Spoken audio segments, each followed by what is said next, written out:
Matinding pagbulgar ni Atty. Ed Tolentino kay Casimiro. Pinoy natatalo. Silver Boys TV inasar si Casimiro. Ito nga't pag-usapan natin, pero bago ang lahat, pakisubscribe po ng channel ko. Huwag nyo na rin kalimutan i-click ang notification bell para lagi kayong una sa balita.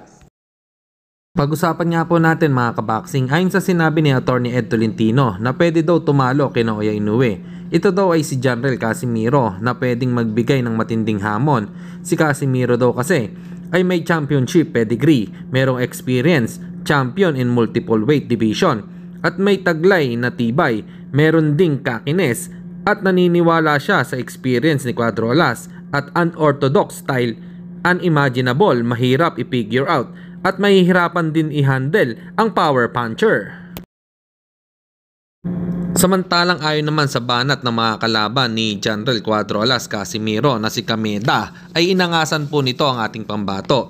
Kailangan lang daw nito ang isang round para tapusin si Casimiro. Minamalit din ito ang ating pambato. Well, tignan na lang natin sa araw ng laban kung magawa niya ito or baka mabaliktad pa ang sitwasyon. Siya pa ang ma-knockdown dito. At sa kabilang balita naman tayo mga kaboxing, dating kaibigan at kasamahan ni Casimiro na si Mark Yao or mas kilalang Silver Boys TV, sinabi niya na malapit na ang laban pero balot na balot pa din ito. Ibig sabihin ay hindi pa din ito nakukuha ang tamang timbang kahit super featherweight na ito lalaban. Tila malabo pa rin talagang magkaayos ang dalawang panig. Para sa inyo mga kaboxing, ano po opinion nyo rito? Comment lang kayo sa ibaba. Hanggang dito na lang muna ang ating balita. Dito na lang ang aking boxing news report. Babu!